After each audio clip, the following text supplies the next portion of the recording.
like I've been, as you guys know, we've been taking a journey this year through the Hebrew months. Started with the month of Nisan, which occurred back in March, April. And because the whole goal is to bring more alignment in our lives with the kingdom of heaven. And we want to be on God's timeline and not the world's timeline, right? So about a week ago, I started because we started with a new month. So we're a week late with the week has already started. The new month is already has started about a week ago.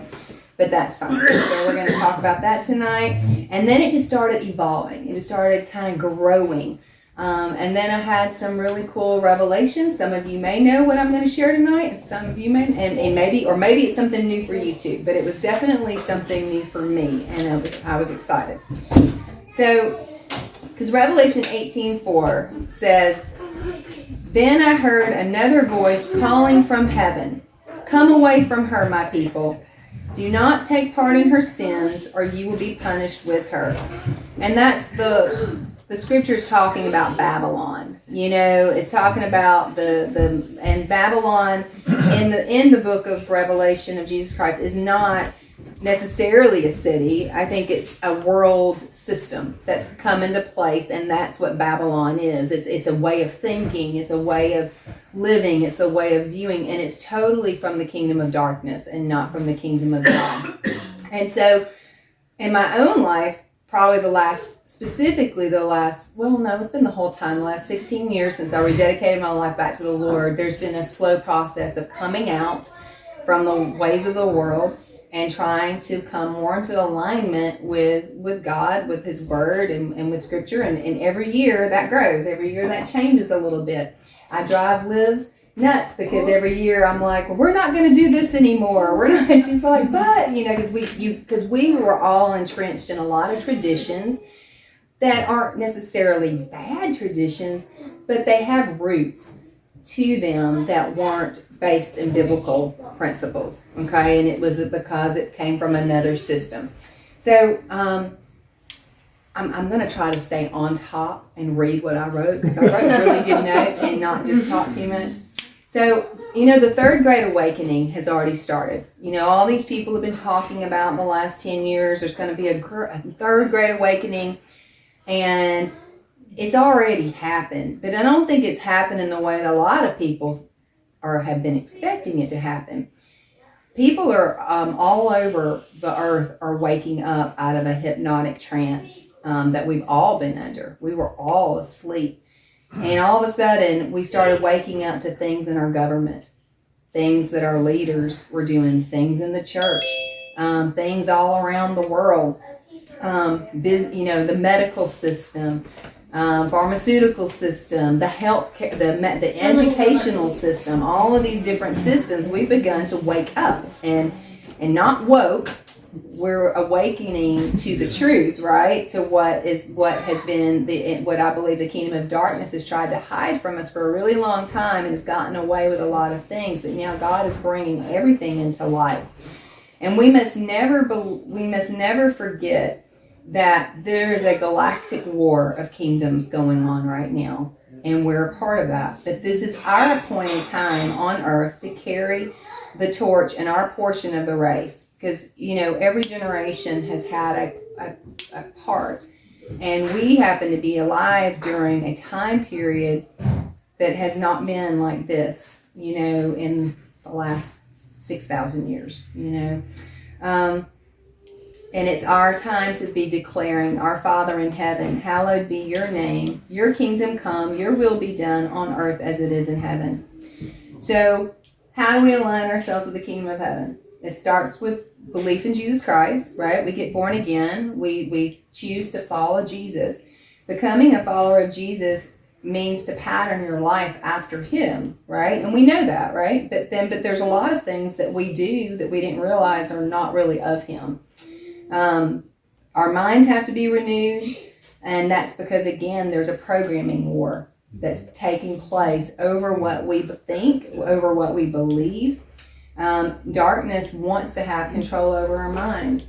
They tell us, I heard maybe a couple of years ago, somebody talked about the television. I heard today, actually, But the television was rooted from Nazi Germany. They were the ones who basically invented television.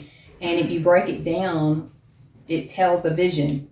They tell us what they want us to believe, because your brain actually goes into alpha wave when you're watching TV. It's a very relaxed state. You know, you feel stress-free, you just disengage, you're like, oh, I just want to sit and watch some TV. But what's happening is you're actually, the brain becomes way more programmable during that phase of brain waves to believe what they tell you. So we're constantly bombarded by what to wear, or what to think, or what music you should be listening to.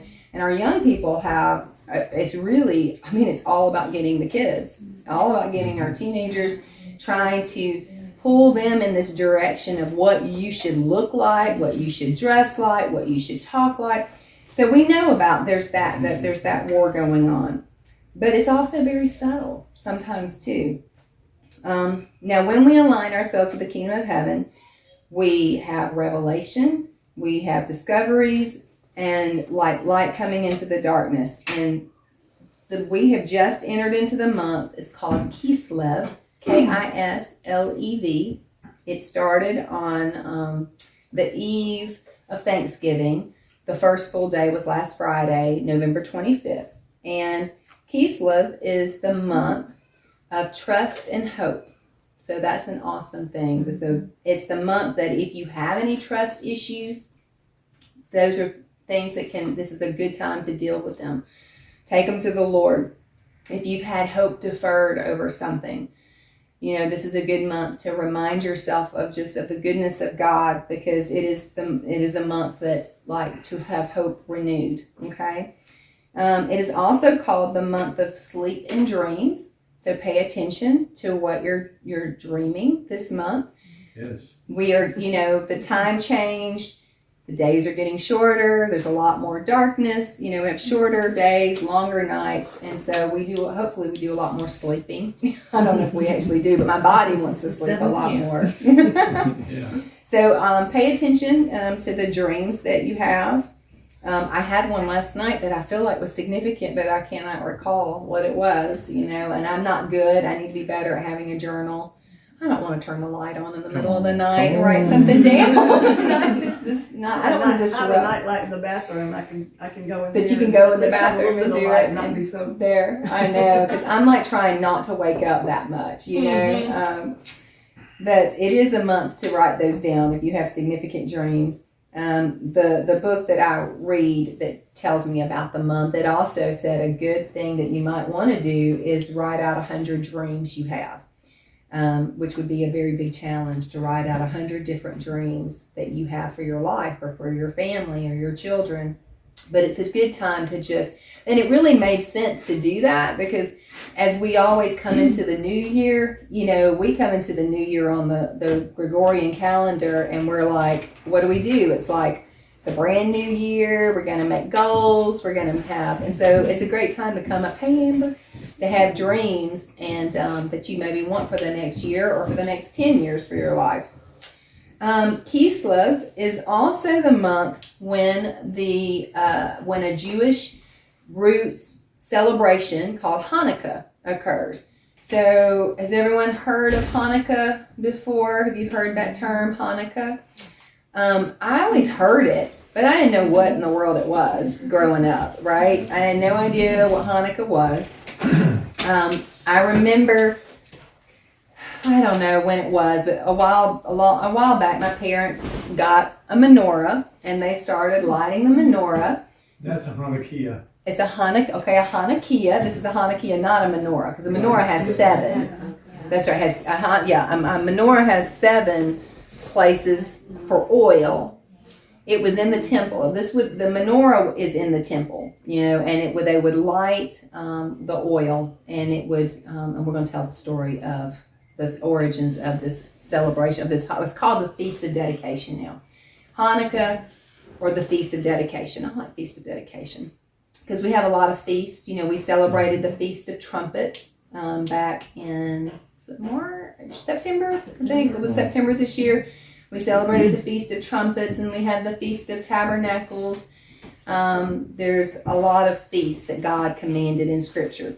And so you might be wondering, is the Feast of Dedication even in the Bible? Actually, it is. Jesus did it. That's right. Jesus did it. And it was referenced in John chapter 10, verses 22 through 23.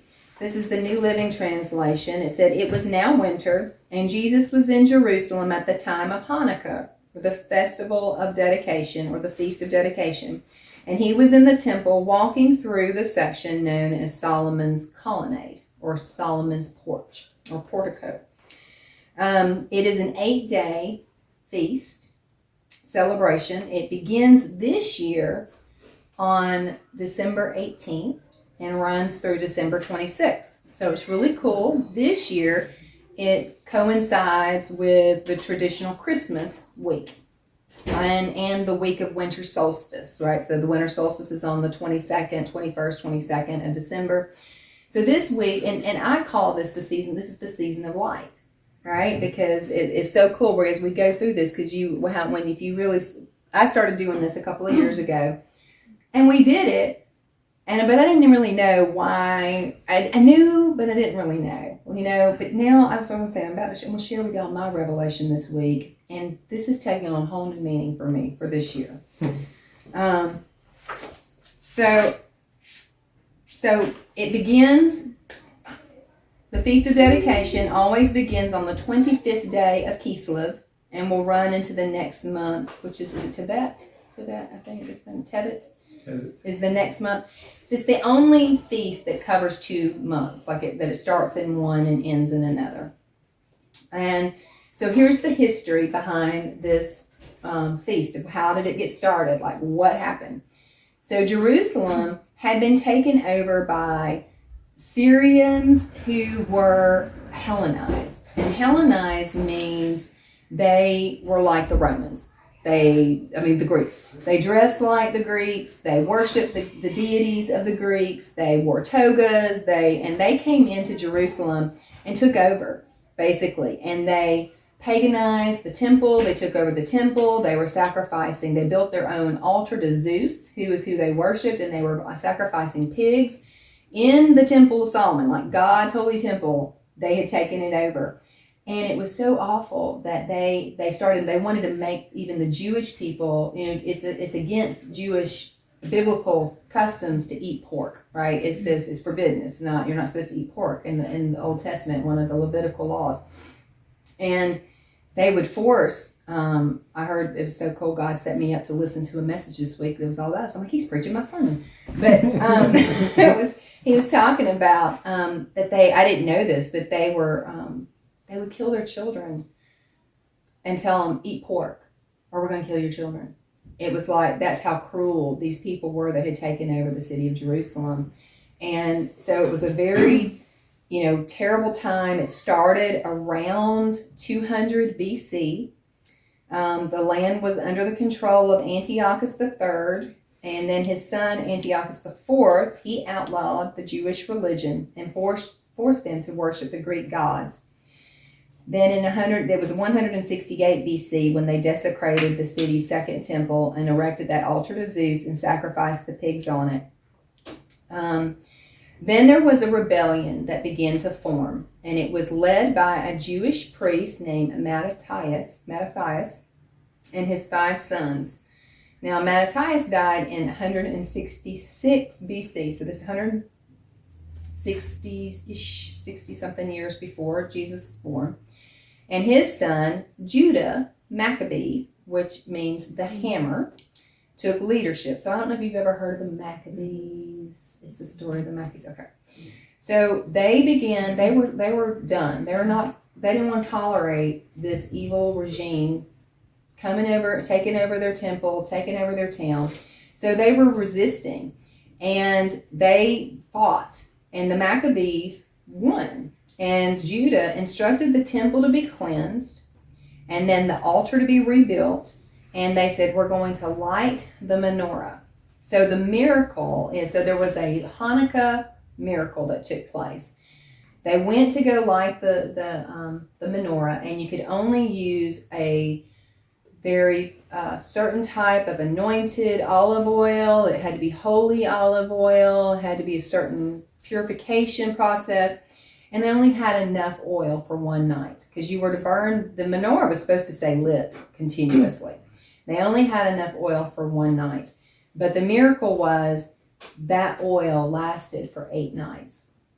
And it became an annual festival. So I think it's really cool how Jesus, who was called what? The light of the world, stepped into Solomon's portico, the area where they actually, some people believe might have been the actual location where that the altar to Zeus was placed. And he was the light of the world during the season of the light, the festive season of light. So my message is going to be shorter than this. We still got more, but I can tell already. I'm fast, aren't I? So, all right. So time goes on. Jesus comes on the scene. Oh, has an interjection. An interjection. The reason why I had to last 8 days was because it took 8 days to prepare the oil to put in the menorah. I did not see that. I did not know that. Thank you. So that was why. Because I was wondering, it's like, why did it only last 8 days? Because it took them 8 days to get more oil so they could have the menorah continually burning. Thank you very much. So you're probably wondering, like, what are we, okay, that's cool and all. We have Hanukkah. So I'm going to, myself, I've been trying for the last couple of years, and we're going to talk about this in a minute, to try to, again, like I said, come into more alignment with what some of the holidays that are in Scripture, right? And align myself. And we do that with, Passover and celebrating Resurrection Sunday as opposed to Easter. I don't celebrate Easter anymore. I'm just going to say it. Because Easter was, I just don't. Because Easter was a celebration of Ishtar, who's a god, a false god. And Passover with Resurrection Sunday is a real thing. And we should celebrate Resurrection Sunday every year. It says that's the memorial of Christ being crucified. And that's biblical. But Easter is not biblical. It's pagan holiday. So, There's no bunny in the Bible? Jesus' pet. Yeah. So but he does love that. He does love bunnies. Only in the worship of Easter. Yeah. So anyway, so unfortunately, Christmas is also a pagan holiday. But I'm going to redeem us tonight. We're going to have some redemption of some things. So what did the Christians do after the resurrection of Christ? What did they do? Like, how did Christmas even get started? I mean, how many of y'all have ever wondered, how did Christmas really get started? The first record of Christmas was actually in 336 AD. After Constantine. And what was going on, so what did I say? So we know Christmas on December 25th is the week of winter solstice, okay? Well, winter solstice, all the solstices are a big deal to pagan worship. And they are doing all kinds of worship and partying and all kinds of and things that are unmentionable, really, are taking place in honor of the kingdom of darkness on these days. And the winter solstice was no different. There were a lot of different celebrations that took place around the world. The Romans have Saturnalia. That's the root for what they would do. And they would have this big feast and partying and singing naked in the streets. And a lot of revelry and debauchery. And they would decorate everything with pine and fir, and I love decorating with pine and fir. But they would do that in honor of, well, one, because it just represented new growth, life, and it was in the middle of the dark season, right?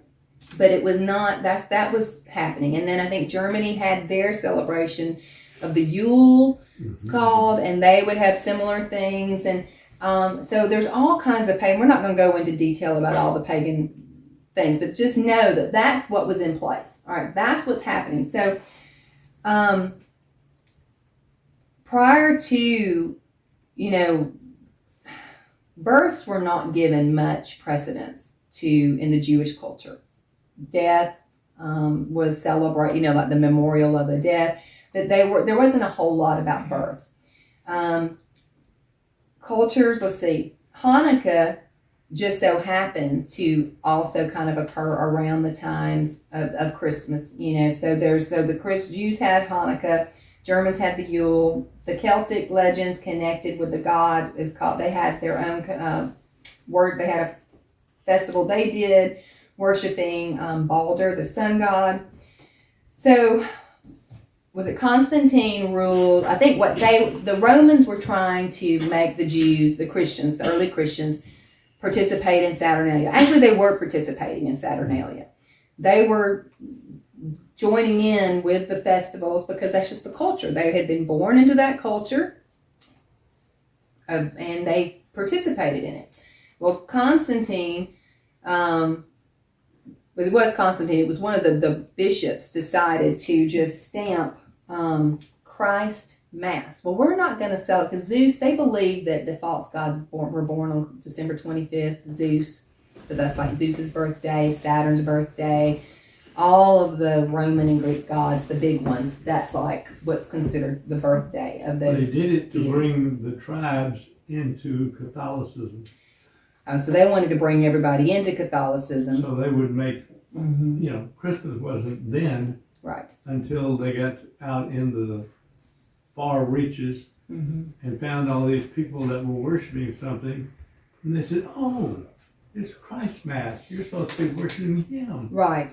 Like the Christ Mass. So they just let them worship whoever they're going to, but said they were worshiping Christ. Right. And made them Catholics. Right. So we slapped a Christian Catholic, really, veneer over the pagan holiday. Okay. And that's basically what Easter is too. Mm-hmm. Easter was a pagan holiday that we just attached. I mean, it's real simple to celebrate the resurrection day of Jesus. You know when it is. It's very simple to calculate, because it's 3 days after Passover. So when it's real simple. But so that's hundreds of years, that's thousands of years ago for us, right? So here we are, we're born. It's so normal for us to go about and have a Christmas tree and have presents and and now in America, we have taken Christmas to a whole nother level. Yeah. I mean, we celebrate Christmas the day after Halloween now.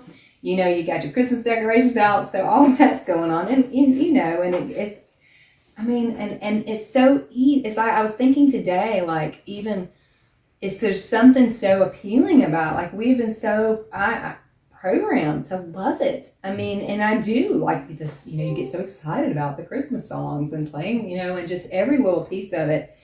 And I'm like, Lord, how can I reconcile this in my heart? Like, how can I stay true to you and worship you in this season? Because I want to align myself with what you're not, with what you're doing. So for several years, Billy and I have been lighting the menorah, right? During the week of Hanukkah. And I've always felt led to read John chapter 1. That's just what was in my heart because it's one of my favorite passages in the Bible. In the beginning was the Word, and the Word was with God, and the Word was God. And He was in the beginning with God. All things were made through Him, and without Him nothing was made that was made. In Him was life, and the life was the light of man. And the light shines in the darkness, and the darkness did not comprehend it. So this week, when I started reading about Kislev, and I started reading about, just thinking about Hanukkah, thinking about the Feast of Dedication, I was triggered by a message I heard a couple of weeks ago about it was a story, a guy talking about something called wandering stars, which are planets. Planets are called wandering stars because they didn't know they were planets. When they were studying the sky and learning about the heavens, they just thought they were wandering stars. So I heard a guy talking about the Revelation 12 sign. Do y'all know what that is when I talk about the Revelation 12 sign? I know Bo does. I'm gonna read what the Revelation 12 sign is, just so because you've read this, I'm sure, in the book of Revelation. And so the Revelation 12 sign, it says, chapter 12, verse 1, and a great sign appeared in heaven, a woman clothed with the sun, with the moon beneath her feet, and on her head a crown of 12 stars. She was with the child, and she cried out, being in labor and in pain to give birth. Now mine says, I'm reading the Amplified Version, and it says the Messiah was the child. Then another sign was seen in heaven. Behold, a great fiery red dragon, Satan, with 7 heads and 10 horns, and on his heads were 7 royal crowns. And his tail swept across the sky and dragged away a third of the stars of heaven and flung them to the earth. And the dragon stood in front of the woman who was about to give birth, so that when she gave birth, he might devour her child. And she gave birth to a son, a male child, who is destined to rule all the nations with a rod of iron. And her child was caught up to God and to his throne. Then the woman fled into the wilderness where she had been placed, where it had a place prepared by God, so that she would be nourished there for 1,260 days. So, all right, so that's the Revelation 12 sign. So I had heard this before, but I didn't hear, the whole story as to the backstory. So I'd heard somebody say one time that they believed Jesus was born on 9/11, that was his birth date. And I was like, okay. And I've kind of known that in the back of my mind for a couple of years. And so when 9/11 rolls around, I'm like, happy birthday, Jesus. And, but I didn't really know, what, the whole story. And then recently on this podcast, there's actually, we now know, because of astronomical software, that they've been able to look at the stars and see that in the year 3 BC, the Revelation 12 sign appeared.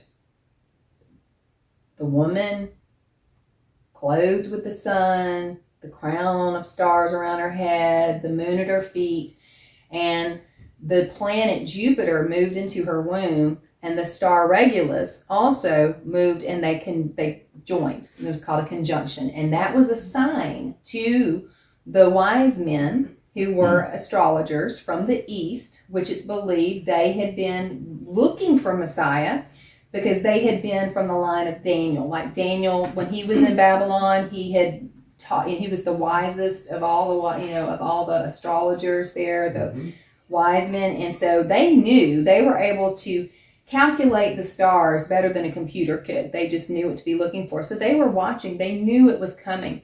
So that year, that sign perfectly appeared, and the date that it appeared was 9/11. So I thought, well, that's interesting. So then I started thinking, all right, God does everything lined up with his feast. Jesus was crucified on the feast of Passover, right? Because he was the lamb slain. You put the blood over your doorpost, right? That's what they celebrated Passover. Why? Because it pointed to something happening in the future. They celebrated the Feast of Trumpets, Rosh Hashanah, as the beginning of the new year. It's also believed to be the beginning of creation. We learned this year that it's the time when kings were coronated, right? So I was like, okay, so let me look. When was the Feast of Trumpets? In the year 3 BC. And thank goodness for the internet. You can just ask questions. And I found a website that has a calendar that you just put the date in, and it will pull up all the feasts of that year. Lo and behold, the Feast of Trumpets, announcing the king, happened on 9/11/3 BC. Wow. When the sign was in the sky. Wow. Okay, but it gets better. But wait, there's more. There is, because I'm thinking, okay, so that lined up perfectly. Is it possible that during the Festival of Light, the Feast of Dedication, that Jesus could have been conceived? Because then that makes sense that we're talking about the season of light, that this is happening. The light comes into the world. Yes, the week of the winter solstice in 2 BC, during the week of the Feast of Dedication, it was right during that week of the darkest time of the year. And I believe, and it's exactly 9 months to when Christ was born. I believe Jesus was conceived during this festival. That's why it exists. The light that came back, the oil, who is the light of the temple. The menorah is the light in the temple. He is the light inside the temple. And so this has brought a whole new awakening for me personally as to why I'm going to light these candles this year and for 8 days celebrate the conception of Jesus Christ. So it does, Jesus wasn't born in Christmas, but he was born into this realm in Mary's womb during the same time. Have you heard Robert Hyder speak at all on this? Boy of Zion? Mm-mm. He looked at there. You can go back and see when the angel came and talked to Zacharias, and he said, Elizabeth's going to have a child. Well, if you go back and figure when was he in there, it would have been early to late June. He said if he went home and did what he was supposed to do, this is when John was born, and then so John would have been born. John the Baptist. So Mary went up there, when she was 6 months, and Mary stayed up there 3 months. He said, if you calculate all that, you come out with Feast of Tabernacles, you come out with all that, and you come out with conception during Hanukkah. I know, and that's amazing. More than one way, that, more than one way. So, and then the Revelation 12 sign appearing at the same exact time, it's just incredible. And so when I pulled up, so if you were to pull up a calendar, I'm just going to go ahead and tell you, the calendar that I pulled up said that the Feast of Trumpets started. It said it had September 10th. But if you know about the Feast of Trumpets, the Feast of Trumpets is one of those that's a 2-day celebration because you can't declare it until the new moon is seen, the sliver of the new moon. So it could be on the 10th, or it could be on the first day or the second day. Right. Well, we know since all the other things come together that, and I just thought, well, it is interesting that 9/11, we have this 9/11 thing, but that date's been hijacked now. Well, sure, or we try to be hijacked, but we're taking it back, right? Yeah. Now that we know. So I was like, what more appropriate timing could there be for the conception of the light of the world coming into the world, except for during that time, with the season of light. So then I'm going to read Isaiah 60, because that just has a new meaning for me now. After discovering, the light coming, just the more emphasis on the light of God coming into the world during that time. So it says, arise and shine, for your light has come. The glory of the Lord has risen upon you. For in fact, darkness will cover the earth, and deep darkness will cover the people. Think about that week. It's the darkest week of the year. That when Jesus Christ, and the light will come upon, but the Lord will rise upon you, and his glory and his brilliance will be seen upon you. Nations will come to your light, and kings to the brightness of your rising. And that's exactly what happened, right? The nations came, kings came to worship the King of Kings. So this year, during this month of Kislev, the season of light, the Feast of Dedication, we can confidently and accurately celebrate the light of the world being conceived and coming into it. And we know, and then this year, the feast of, like I said, the Feast of Dedication coincides with the week of Christmas and solstice. So I was like, God, thank you. There's just no, I don't have to feel like I'm being torn anymore inside, and so it was just, I just felt like that was exciting for me. So the end. Another thing that Robert Hyder says is, people have asked us, why do y'all celebrate Christmas? He said, any day is a good day to celebrate Jesus. Well, it is. And the whole point of why I want to share these things and talk about this is because I want us to know why we do what we do. Mm-hmm. I don't like going through the motions of we do this because that's just the way it's always been done. There are roots and meanings behind. And when we come into a place of revelation, we get freedom. Revelation brings freedom, okay? And the whole goal is for us as believers of Christ to get untangled from the kingdom of Babylon, the kingdom of darkness, and come into more and more alignment with God, with his kingdom, and just understand. And I was just like, oh, God, you're so amazing. Like, God is, he's so precise. How everything just, he does, nothing is without purpose and order. And it's just perfection. So, What I found cool about Hanukkah when I started doing it and thinking about it, it kind of mirrors the whole, like feeding the 5,000, the whole idea that there was not enough oil for 8 days, and yet it lasted 8 days, and then it mirrors that what happened when he fed, the loaves and fishes. There wasn't enough for 5,000 people, but somehow he made it last and grow and to be able to minister. So it was really, I love that. I'd have to re-look at this. It's been a few years, but I'm thinking 8 is specifically 888 is the number of Jesus, which that's super interesting too. That the number of Jesus is this that connection too. that is interesting. But what makes it really neat to me too is it's one of those moments that reiterate how big our God is. That Father God is so big, he can spin the earth and set the stars in motion, and he can call out what's going to happen through these, astronomical signs and all this kind of stuff. And he's still confident he's going to win, even though he's telling you when stuff's going to happen. That's right. That he knows, even though the enemy, it's one of those things where it's like the enemy could know this plan, and God's like, it's all right. You still can't know it. You still can't know. My complexity is so much higher than your complexity. It's just so awesome. It just puts God in a different perspective. For sure. Yeah.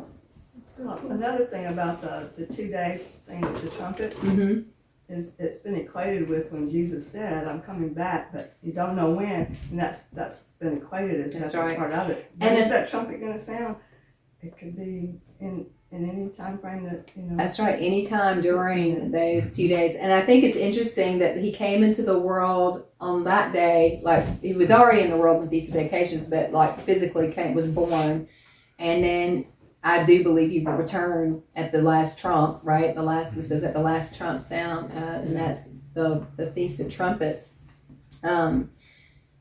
That he'll come back on the same day. And I was thinking that obviously the angel says in Acts, he says, why are you looking up? He will come back in the same way he's ascended. So we know that he's going to come back on the cloud, and it's going to be very precise, So another time we'll talk about how, we've talked, I think, briefly that there's the enemy, the son of perdition, is going to try to pretend like he's Messiah, and there may be false signs in the sky that look like Messiah coming on the cloud somehow, or some kind of spectacular something. But, what do I say? Just always remind everyone, if we are not instantly transformed into what we will be when he appears, it in him. If you're sitting on the couch watching TV and you're like, oh my gosh, look at that. Right. Because Jesus said, if they say, I'm out in the wilderness, if I'm out in the desert, don't go. If they say, so there's going to be these signs, right? So I just, because I keep talking about this because there's going to be some things I think that happen over the next possibly 5, 10 years that may challenge our paradigm of how we've been raised. But God is not leaving us in the dark. He is bringing us into awakening and into the light, so we will not be deceived. Yeah, right. Elul was late this year because they didn't see the sliver. Was the it? New moon. What was late? Elul. Oh, Elul was late. Because they didn't see the new moon. They just never saw it? It was cloudy? Yeah. Oh, okay. It was late. They didn't see it till the next day. So they didn't know when to blow the trumpet to announce the new, because they do blow a trumpet. See, that was cool too. So they blow the trumpet at the new moon every month. Yeah. Okay. But when you get to the month of the Feast of Trumpets, it's Tishri, which is the 7th month. The last trump, the 7th trump. When in Revelation, there's 7 trumpets that are blown, and at the 7th trumpet that's blown, the kingdom of our Lord has become the kingdom of our Lord has become the kingdom of this world, and He takes all, and then He's the King of the nations. And so that's so cool how that the month, the Tishri, is when they blow for the 7th time during the Hebraic calendar year. It's the last trump. It's the 7th trump. It's just way too perfect. Yeah.